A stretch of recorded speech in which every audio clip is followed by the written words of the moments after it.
Paixão, dias 8 a 15 de junho. Domingo 8, segundo domingo, domingo 15, terceiro domingo de junho.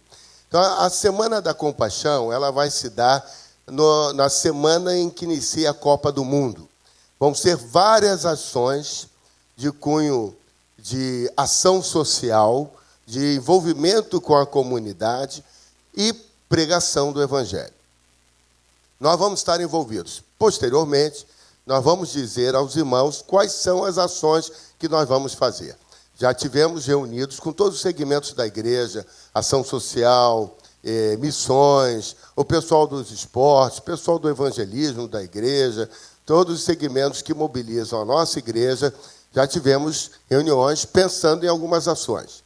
Estivemos com os irmãos que estão coordenando esse grande trabalho AME Brasil.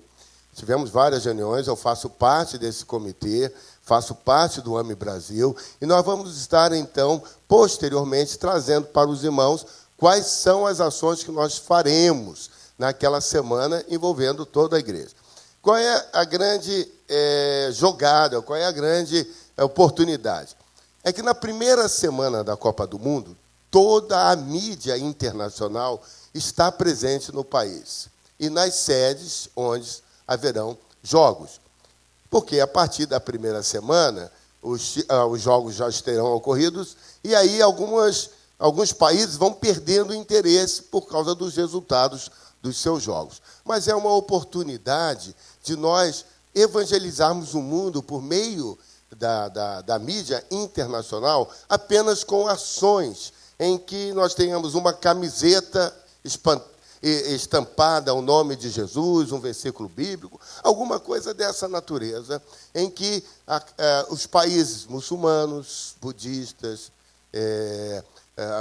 possam ser alcançados por meio dessa breve mensagem e despertar neles a vontade de o conhecer e se aprofundar em conhecer a Jesus. Então, nós vamos estar, posteriormente, dizendo para os irmãos o que vai ser feito. No dia 8, nós vamos fazer o lançamento, passar novamente esse filmezinho, orar por isso e estar dando início. No dia 15, nós vamos fazer o fechamento. No dia 13, os irmãos viram ali o Decol Brasil. No dia 13, que é a sexta-feira, à noite, nós vamos ter uma reunião de oração. Vamos ter um momento de oração pelo país, de adoração. E isso vai estar, os irmãos viram, em toda a nação brasileira. Os irmãos viram ali aparecendo líderes denominacionais das diversas denominações do país. E nós todos vamos estar orando, participando desse momento de adoração nacional e oração pelo país. No dia 14, é o Dia Global de Evangelização. Dia Global de Evangelização.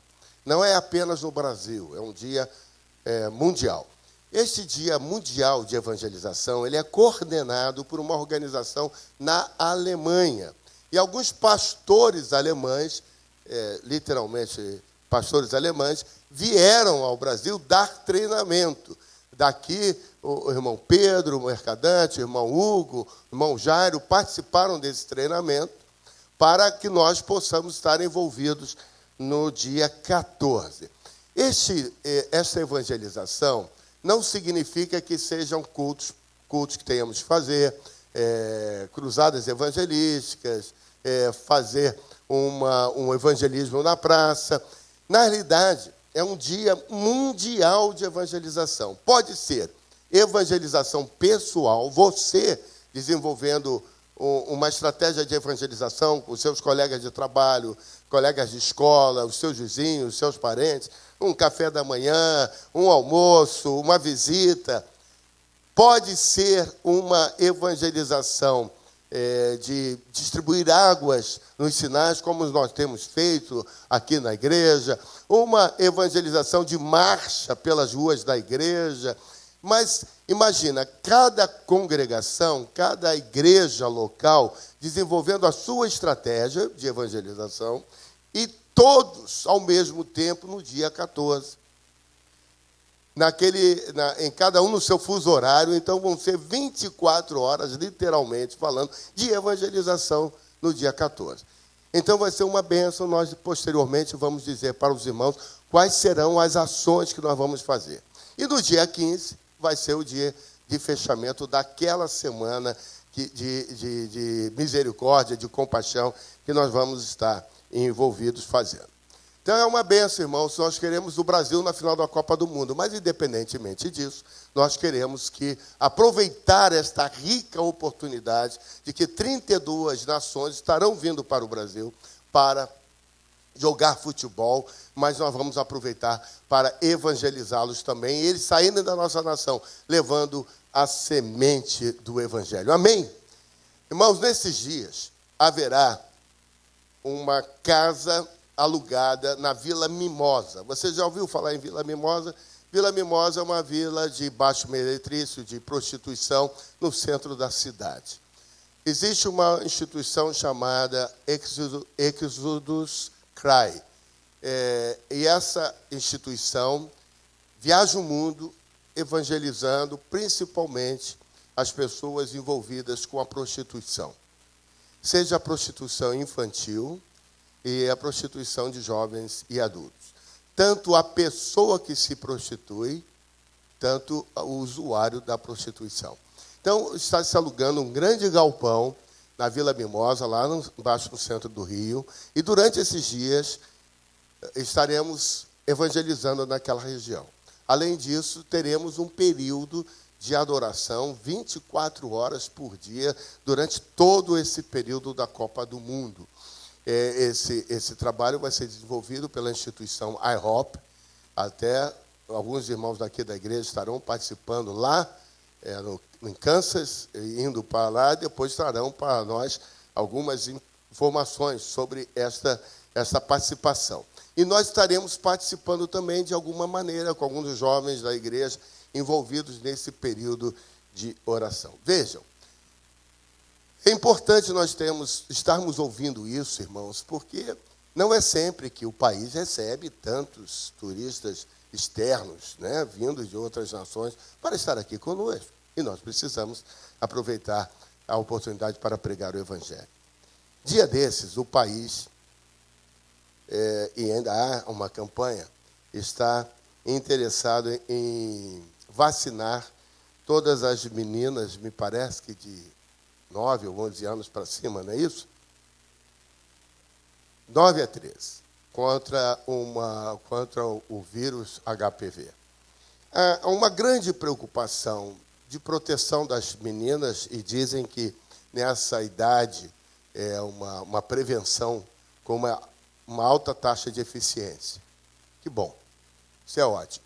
Mas há uma segunda linha de pensamento, que isso seja uma preparação para a prostituição infantil e de meninas dessa idade, juvenil. Evidentemente que o governo não vai saltar uma campanha dizendo, estão fazendo isso por causa daquilo. É uma questão de saúde pública, isso daí pode envolver a todos, mas há uma grande preocupação, porque, irmãos, numa análise muito simplória, se nós entendemos que durante os dias de jogos, todos os turistas estão assistindo os jogos. Mas nos dias em que não há jogos, eles estão fazendo turismo. Inclusive o turismo sexual. E o nosso país é vendido lá fora como um país de turismo sexual. Então, nós que somos moradores do país, brasileiros, nós não concordamos com isso. E nós não queremos que o país seja um país reconhecido dessa maneira. Samba, suor, carnaval e prostituição. Não, nosso país é um país da adoração, do louvor, um país que tem algo maior e melhor para apresentar. Portanto, nós temos ações concretas que nós vamos fazer durante esses dias de evangelização, de tirar das garras de Satanás aqueles que estão presos, inclusive a nossa juventude. Inclusive, principalmente, a nossa juventude. Porque, querendo ou não, irmãos, isso entra para dentro da igreja. E nós temos muitos jovens que estão presos, às vezes, nesse tipo de preocupação. Mesmo que não seja aqui na nossa congregação, mas em outras, e fazem parte da igreja, e nós temos que trabalhar no sentido de preservar. Por isso, irmãos, que nós apresentamos esses dois filmezinhos para que os irmãos possam estar entendendo no que nós estamos nos preparando para atuar de uma maneira bem efetiva nesses dias que vão estar chegando agora. Amém? Ok. Eu quero que os irmãos abram as suas Bíblias no livro de Levítico, no capítulo 23.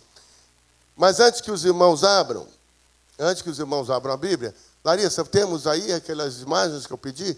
Vamos ver algumas imagens, irmãos. O que é isso, irmãos? Cordeirinho, uma ovelhinha, muito bonitinha, né? Muito bem. Ao próximo. O que é isso aí, irmãos?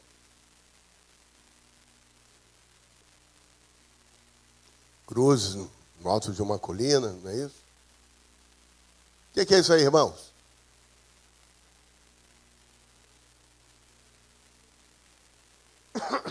Hein? Agora, para quem é muito inteligente, perspicaz, está prestando atenção sobre o que eu vou pregar. Páscoa! Como é que vocês conseguiram pegar isso? Volta às figuras, Larissa. Foi por causa da primeira? Foi por causa da segunda? Foi por causa da terceira?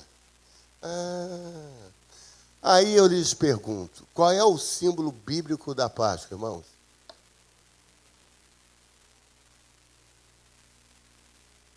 Alguém disse o cordeiro, alguém disse o calvário, mas não seria o símbolo vazio, o túmulo vazio?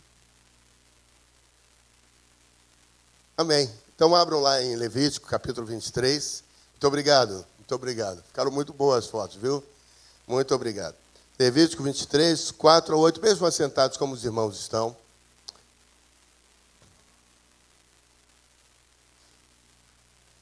São estas as festas fixas do Senhor, santas convocações que proclamareis no seu tempo determinado. No primeiro dia, aos 14 do mês, à tardinha, é a Páscoa do Senhor. E aos 15 dias desse mês é a festa dos pães ázimos do Senhor. 7 dias comereis pães ázimos. No primeiro dia tereis santa convocação, nenhum trabalho servil fareis. Mas por 7 dias oferecereis oferta queimada ao Senhor. Ao 7º dia haverá santa convocação, nenhum trabalho servil fareis. Que Deus abençoe a leitura da sua palavra nos nossos corações. Amém, irmãos? Meus amados, há 3 festas bíblicas que nós devemos aprender a guardar no nosso coração. Quais são elas? A primeira, a Páscoa. A segunda, Pentecostes. A terceira, Tabernáculos. Mas, na realidade, irmãos, são 4. Porque a primeira delas está no verso de número 3. 6 dias farás trabalho, mas o 7º dia é o dia do descanso solene. Uma santa convocação, nenhum trabalho fareis. É sábado do Senhor em todas as vossas habitações. Então, a primeira delas é o sábado. O sábado, portanto, é a primeira festa. De 6 dias trabalhareis, mas o sábado é dia de descanso solene, uma santa convocação. Sublinhe na sua Bíblia as palavras santa convocação. Por quê? Toda vez que lermos assim, nós entenderemos que significa um feriado religioso. Portanto, feriado religioso é um Shabat, mesmo que não seja o 7º dia da semana. Quando é o 7º dia? É o 7º dia. É Shabat. É o sábado, o 7º dia da semana.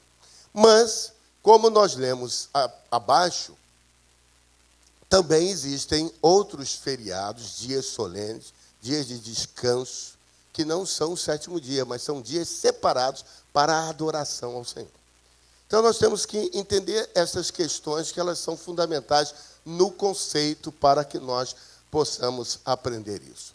Agora, irmãos, esse texto de Levítico é um texto que fala sobre as leis, sobre o ensinamento da Torá, o que Moisés estava trazendo de ensinamento para o povo.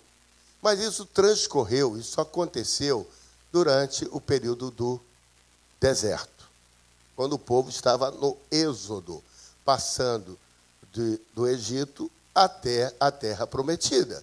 Foi um período de deserto.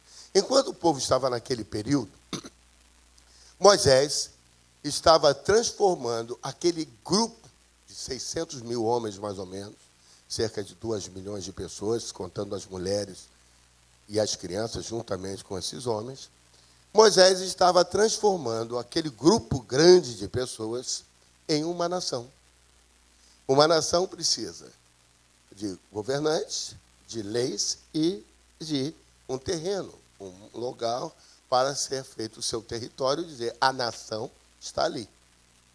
E então, enquanto eles saíam do Egito como escravos, caminhavam pelo período do deserto, e antes de chegarem à terra prometida, Canaã, eles estavam se transformando numa nação. E aqui Moisés está explicando a eles, para que quando eles estivessem em sua terra, isso se transformasse em uma realidade. Quando nós lemos em Êxodo capítulo 11, nós vamos aprender lá o seguinte: este vos será o primeiro dos meses. Então, o primeiro mês, o mês de Nissão, mês de Abibe, como é conhecido o primeiro mês do calendário religioso dos judeus, é o primeiro mês porque foi quando eles marcaram a saída do Egito. Posteriormente, quando o povo voltava da Babilônia, do cativeiro babilônico, eles também consideraram como sendo um marco. E a partir daí, eles tiveram o calendário civil. Então, os judeus trabalham com 2 calendários. O calendário civil, o ano novo deles ocorre em setembro, e o calendário religioso, quando ocorre agora entre os meses de março e abril do nosso calendário. Então, nós estamos falando aqui, quando Moisés instituiu o primeiro mês e passou a ser para eles o calendário religioso. E as festas bíblicas são seguidas a partir desse calendário religioso. Primeira coisa que nós aprendemos aqui, meus irmãos, com relação às festas bíblicas, é que elas são atos proféticos. Elas estão apontando para o Messias. A primeira foto que eu mostrei ali era a foto do cordeiro, aquele cordeirinho que mais tarde foi simbolizar ou representar o próprio Senhor Jesus. Mas aqui é interessante nós percebermos isso, porque lá em Êxodo, quando Moisés institui a Páscoa, que significa passagem, ele disse que o povo deveria colocar o sangue do cordeiro nos umbrais da porta, para que ali houvesse livramento e salvação.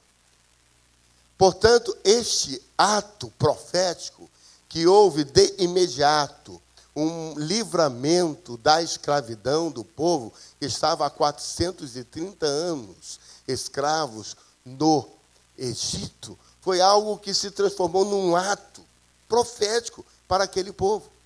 E eles saíram dali e foram libertos, e caminharam pelo deserto, e foram constituir a sua nação e formar o seu povo. É interessante, quando nós lemos esse texto, nós temos que ter isso em mente, irmãos.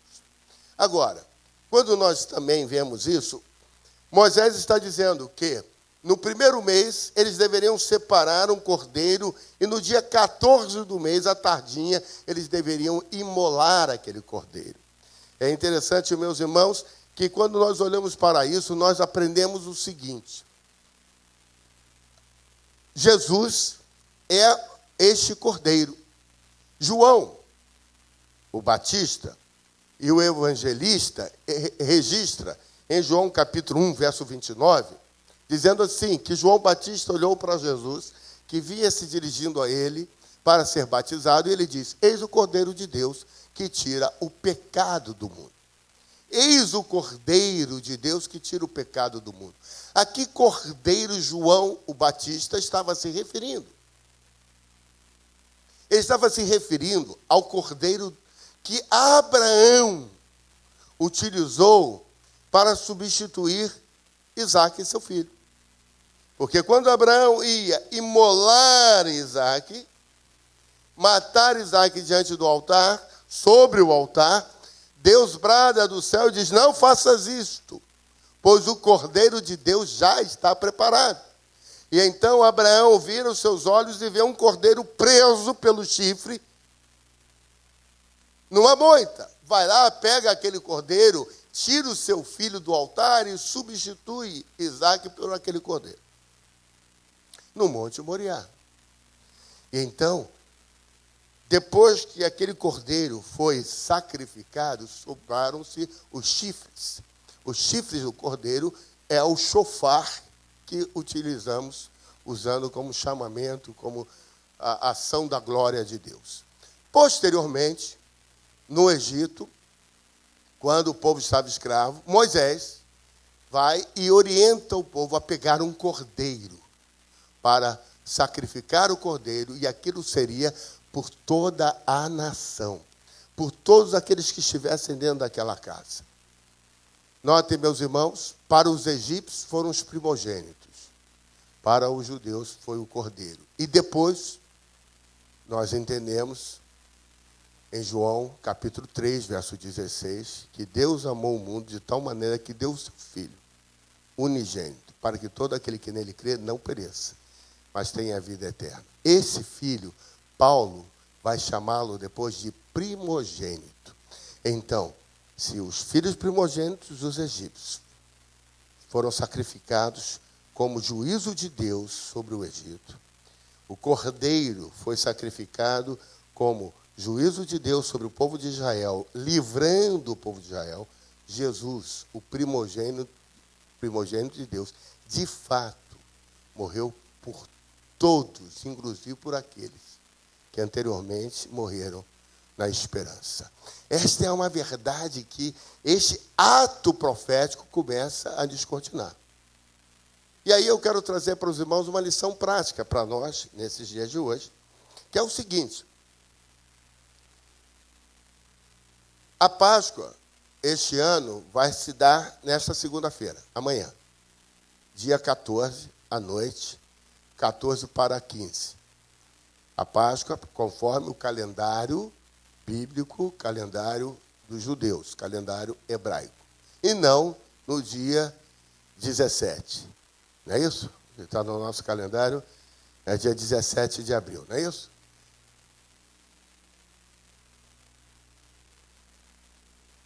Controvérsia, irmãos. É aquela sexta-feira, que dia que é? 18 de abril. 18 de abril. Aquela sexta-feira, dia 18 de abril, nada tem a ver com a Páscoa bíblica, e sim com relação a 40 dias após a quarta-feira de cinza, depois do carnaval. Portanto, você não precisa considerar aquilo como sendo a Páscoa. Aquilo, na verdade, não é a Páscoa. Aquilo é apenas uma convenção, herdamos isso da Igreja Romana, que nos afasta do sentido bíblico, porque a festa de Páscoa é uma festa móvel e não uma festa com data fixa. Não ocorre todos os anos numa sexta-feira. Amanhã, por exemplo, vai ocorrer de segunda para terça. Então, nós temos que ter esse entendimento, porque isso é que ocorre. E quando nós vemos aqui no texto, no verso 6, diz: e aos 15 dias desse mês é a festa dos pães ázimos. De terça para quarta começa, por 7 dias, a festa dos pães ázimos. Então, aqui, no dia de Páscoa, nós temos, na realidade, 2 festas, que é a festa dos pães ázimos, e o primeiro dia é o dia de Páscoa. Então, nós temos que começar a entender essa verdade bíblica para que nós possamos restaurar aquilo que Jesus veio completar. Então, quando nós entendemos na Bíblia que Jesus é o Cordeiro, e o Cordeiro já veio, e o Cordeiro morreu, e o Cordeiro ressuscitou, e com isso o livramento e a salvação veio para todo aquele que crê, que o aceita, isso já é um fato consumado. E quando eu falo que isso é um fato consumado, em João capítulo 19, verso 30, Jesus, quando estava na cruz, e ele entrega o seu espírito ao Senhor, ele diz assim: Pai, está consumado. Naquele momento, Jesus diz: olha, está feito. Naquele momento, Jesus diz: está completado. Naquele momento, Jesus diz: aquilo que Moisés profetizou, aquilo que Abraão fez com Isaac lá no Monte Moriá, tantos anos atrás, aquilo que os profetas vieram falando ao longo desses anos todos, está na minha pessoa aqui na cruz sendo realizado. É um ato pleno, satisfatório, completado. Em Cristo Jesus, a salvação foi completada, está consumada. O Cordeiro está no altar. O Cordeiro está sendo imolado. O Cordeiro está sendo morto. O sangue do Cordeiro está sendo derramado. Aí ele diz: Pai, em tuas mãos entrego o meu espírito. E está consumado. E de fato, irmãos, naquele momento houve trevas. O véu do templo se rasgou. Muitos foram curados. Muitos ressuscitaram. Inclusive o texto bíblico diz: muitos entraram na cidade. Foi algo tremendo que foi feito. Está consumado. E Jesus, naquela cruz, morto, antes que virasse o dia, foram seus discípulos, José de Arimateia, foi lá, recolheu o corpo, sepultou Jesus. E ao terceiro dia, o dia das primícias, Jesus ressuscitou. E então, aquele período de Páscoa e dia de primícias, depois você pode ler a partir do verso de número 9, de Levítico 23, o que é o dia de primícias. Jesus ressuscitou e então, de fato, está completado todo o período da festa de Páscoa. Meus irmãos, isso é tremendo quando o nosso entendimento começa a vir assim. Primeiro, isso nos afasta do que o mundo pratica hoje. E foi interessante quando nós fizemos a sequência das fotos. Cordeiro, que ovelhinha bonitinha. Depois, quando veio a cruz, os irmãos já começaram a entender a pista. Mas os irmãos a boa parte, entendeu bem quando apareceu o coelho com os ovinhos de Páscoa. Que, na realidade, nada tem a ver. Ora, se nada tem a ver com a Páscoa, o coelho com os ovinhos de Páscoa, por que o mundo nos insiste em fazer entender que Páscoa significa comer ovinho de Páscoa? E nos afasta da verdade do Evangelho. Nos afasta da verdade que o Senhor tem para nós. Por que isso? Interessante como é que nós vivemos um mundo totalmente às avessas. Totalmente diferente daquilo que se prega, que se ensina, mas na prática é outra coisa. Eu fui ao supermercado, eu gosto sempre de acompanhar minha mulher no supermercado. É um momento bom, né, minha mulher? Eu gosto de escolher as frutas ali. Eu tenho a minha missão no meu supermercado. A minha mulher me dá o meu carrinho e diz assim: meu marido, você vai para lá que eu vou para cá. Aí eu digo: não, eu vou junto com você. Não, vai para lá que eu vou para cá. E ela me manda, eu tenho que pegar o refrigerante, tenho que pegar o suco e tal. Mas aí, cheguei no supermercado, o supermercado tem agora um arranha-céu, como é que é? Um carramachão. Né? É outra coisa absurda, fazer carramachão com ovo. Né? Esse ovo cai na cabeça. Aquelas gôndolas cheias de ovos de Páscoa. Aí você vai passando ali, aí vão falando: chegou a Páscoa. Eu olho assim: cadê o cordeiro? Não tem. Cadê a... Não tem. Cadê o tumbo? Não tem. Mas tem um ovo aqui, tem um ovo de Páscoa. Né? E quem é chocolatra, quem gosta de chocolate, se dá bem, que não tem nada a ver. Tem nada a ver, né? E a criança começa a crescer com ovinho de Páscoa. Aqui na igreja, há muitos anos que não tem mais ovinho de Páscoa para as crianças. Do IBC aqui, do berçário, não tem. Não tem. Irmãos, porque essa não é a praia, nós temos que mudar. Pastor, nós não estamos falando do Exodus Cry, nós estamos falando do Decol, nós não estamos falando do AME Brasil. Ou seja, enquanto vem para cá turismo sexual, enquanto vem para cá isso aqui, nós estamos indo na marcha contrária. Enquanto o mundo prega uma coisa que é se distanciar de Deus, nós temos que nos aproximar do Senhor. E é isso que nós temos que ver, irmãos. Quando se fala de Páscoa, se fala de ressurreição. Quando se fala de Páscoa, se fala de livramento. Quando se fala de Páscoa, se fala de libertação.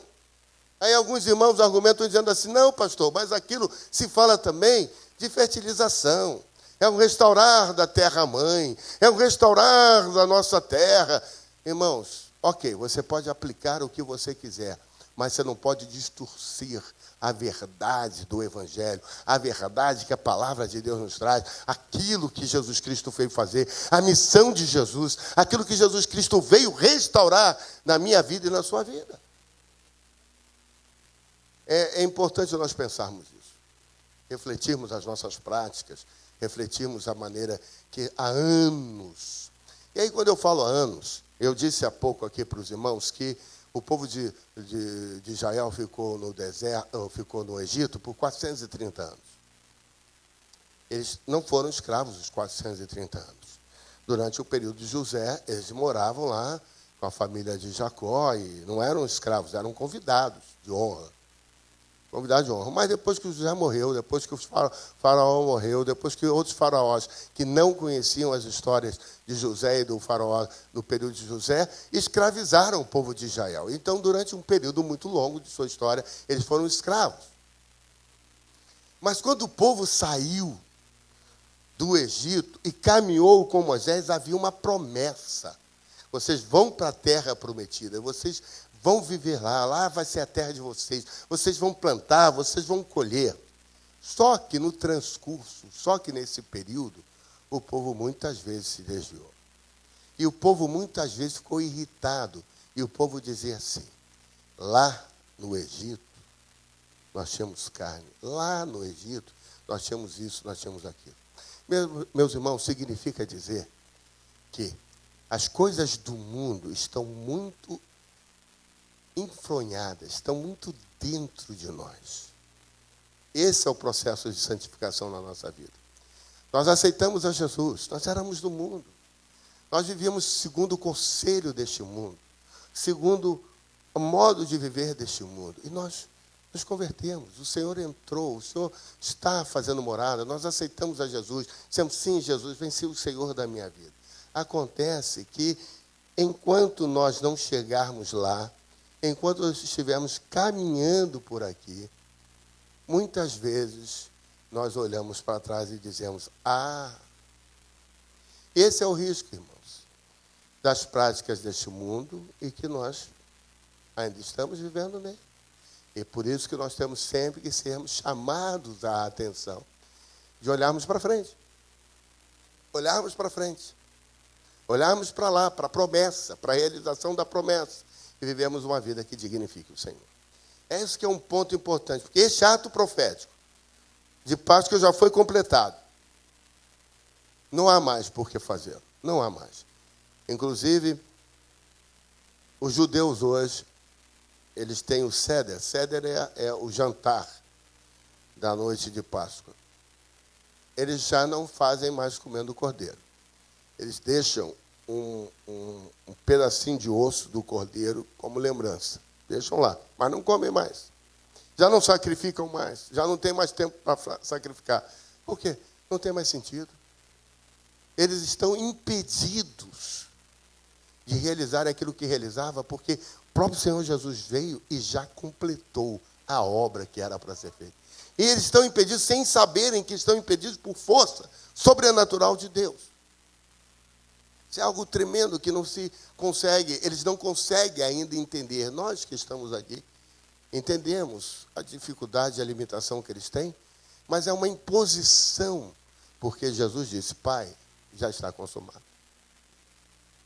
Nos anos 70 da era cristã, o templo foi destruído e eles impedidos foram de realizar o sacrifício. É algo que nós temos que refletir na nossa vida e trazer para dentro das nossas casas. E dizer, Senhor, como eu devo viver? A maneira como o Senhor quer que eu viva, segundo os seus ensinamentos, me afastando daquilo que me torna distante dos teus ensinamentos. Isso se aplica, irmãos, a todos os aspectos da nossa vida. Todos. Seja na escola, seja no trabalho, seja no namoro, seja na nossa vida profissional, na empresa onde temos, na atividade que fazemos, seja no relacionamento marido e mulher, nós temos que deixar que o Espírito Santo de Deus nos conduza e nós nos afastemos daquilo que entristece o coração de Deus. Posso ouvir um amém, irmãos? Que assim seja e que o Senhor nos abençoe. Vamos ficar de pé, irmãos, e eu quero cantar um hino com os irmãos. O hino que eu quero convidar a igreja a cantar é o hino de número 396 do cantor cristão. É um dos hinos que eu sempre gosto de cantar quando eu falo sobre isso. Por quê? Este hino diz assim: ó, quão cego eu andei e perdido vaguei. Essa cegueira, irmãos, não é uma cegueira da vista do homem natural, mas uma cegueira espiritual. Ó, quão cego eu andei, perdido eu vaguei, longe, longe do meu Salvador. Até que um dia eu vi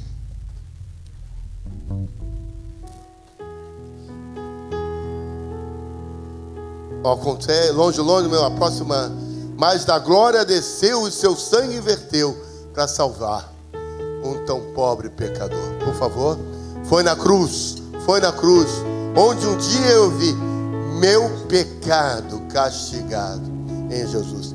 Eu gosto dessa frase, meu pecado castigado em Jesus. Sabe por quê? Porque não são os meus pecados. O escritor bíblico era um homem muito sábio, melhor dizendo, o escritor do hino que vamos cantar, o autor da letra desse hino, era muito sábio, porque Jesus veio tirar o pecado que separa o homem de Deus. Tanto é que João o Batista diz aí, assim: eis o Cordeiro de Deus que tira o pecado do mundo.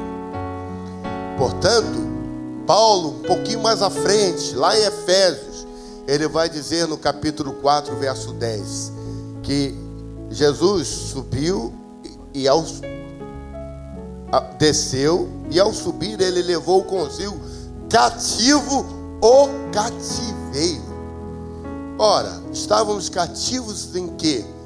E o próprio apóstolo Paulo diz: em nossos pecados, em nossos delitos, nossas iniquidades, nossas transgressões. Mas o cativeiro, aquilo que nos aprisionava, que nos impedia ver a glória de Deus, Jesus Cristo levou consigo. Esse é o verdadeiro significado da Páscoa do Senhor. Ele levou aquilo que nos aprisiona. Você nesta manhã pode ser livre em Cristo Jesus. Basta entregar a sua vida a Jesus, dizer: Senhor, eu quero te receber como meu Salvador e meu Senhor. Quero caminhar em tua direção, em nova dispensação na minha vida. Talvez você esteja longe dos caminhos do Senhor. Talvez esteja vivendo uma vida sem sentido, em rebeldia. Mas nesta manhã o Senhor quer dizer: volta. Nesta cruz, olha para ela. Ela te traz salvação. O túmulo está vazio e você pode obter salvação e libertação. Em Cristo Jesus, nós temos a liberdade de caminharmos em uma nova dispensação com o Senhor. Você pode caminhar assim. Hoje pela manhã você pode ter uma nova vida com Jesus. Você pode apresentar a sua casa, a sua família, o seu namoro, o seu filho, a sua mãe, o seu pai, o seu trabalho, o seu estudo. Colocar diante do Senhor e dizer: Senhor, restaura, faz novo.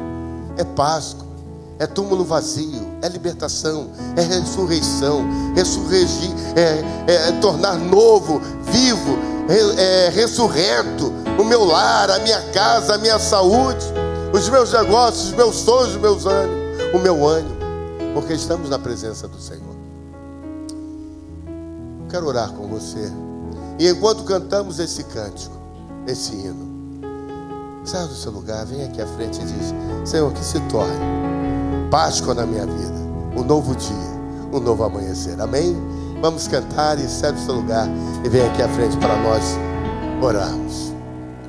Oh, tão cego eu andei e perdido vaguei, longe, longe do meu Salvador, mas da glória desceu e seu sangue verteu para salvar o tão pobre pecador. foi na cruz, onde um dia eu vi meu pecado castigado em Jesus. Foi ali pela fé. Foi ali pela fé que meus olhos abri, e eu agora me alegro em sua luz. Eu ouvia falar dessa graça sem par que do céu trouxe o nosso Jesus, mas eu surdo me fiz, converter-me não quis ao Senhor que por mim morreu na cruz.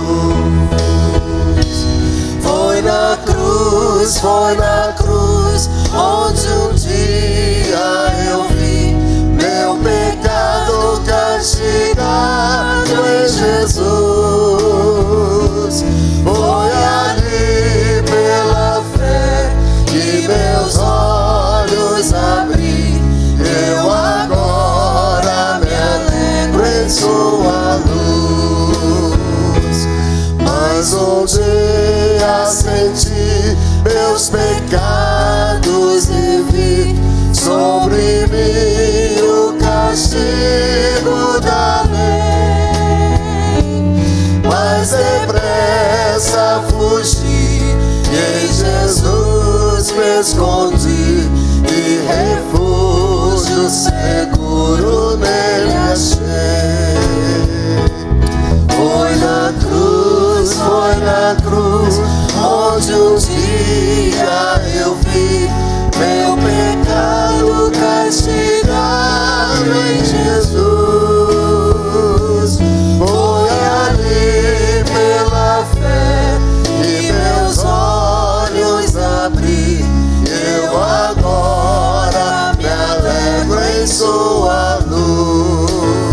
Levante a sua mão e diga assim: ó, que grande prazer inundou o meu ser, conhecendo esse tão grande amor que levou meu Jesus a sofrer lá na cruz, pra salvar um tão pobre pecador. Coloque a mão no seu coração e diga: Foi na cruz, onde um dia eu vi meu pecado castigado em Jesus. foi ali pela fé que meus olhos abri, e eu agora me alegro em sua luz. Senhor, obrigado pela Páscoa de Jesus Cristo. Obrigado pela morte e pela ressurreição. Obrigado porque, por meio da sua morte vicária, substitutiva, nós temos vida. Vida plena, vida abundante. Mas, Senhor, muitas vezes é difícil caminhar aqui. O mundo, com a sua concupiscência, busca nos afastar de Ti. Mas nós não queremos nos conformar com este presente século. Nós queremos deixar, Senhor, as panelas do Egito, as panelas da escravidão do passado, o erro, o engano que o mundo tem, e queremos olhar para Cristo, o autor e consumador da nossa fé. Nos ajuda, Senhor, a estar com os nossos olhos fixos ali. Ajuda a criança, o jovem, o adolescente, o adulto, o pai e a mãe, a sabermos caminhar nessa estrada da vida. Ajuda-nos, Senhor, porque muitas vezes falhamos por ignorância, às vezes erramos, transgredimos. Mas, Pai, Tu és Deus bondoso, perdoa-nos pelas vezes, Senhor, que não conseguimos vencer, mas nos ajuda a caminhar. Senhor, aqui à frente estão algumas irmãs, buscaram estar na tua casa dizendo: Senhor, nesta manhã eu me coloco diante de ti. Algumas delas estavam voltando para o Senhor, o caminho do Senhor, estava afastada durante os anos, foi batizada aqui, mas hoje está dizendo: eu quero retornar à casa do Pai. Senhor, abençoa, que ela possa segurar nas tuas mãos, porque foi naquela cruz, eu vi o meu pecado ali, mas hoje eu sou liberto, porque a cruz foi apenas um lugar, uma passagem, mas o túmulo vazio é eterno, o túmulo vazio é permanente. Senhor, nesta manhã nós nos colocamos sabendo que o Senhor está curando o nosso ser. Oramos pelos pedidos de oração que estão naquela salva de oração. Sabemos que o Senhor está restaurando sonhos, o Senhor restaurando casamento, o Senhor está restaurando vocação, o Senhor está restaurando vida e saúde nesta manhã. E que teu amor, que a tua graça e a tua misericórdia sejam, Senhor, sobre todos quanto nesta casa estão, e sobre Israel de Deus por esta terra espalhado. Seja assim, Senhor, desde agora e para todos sempre. Amém e amém. Foi na cruz,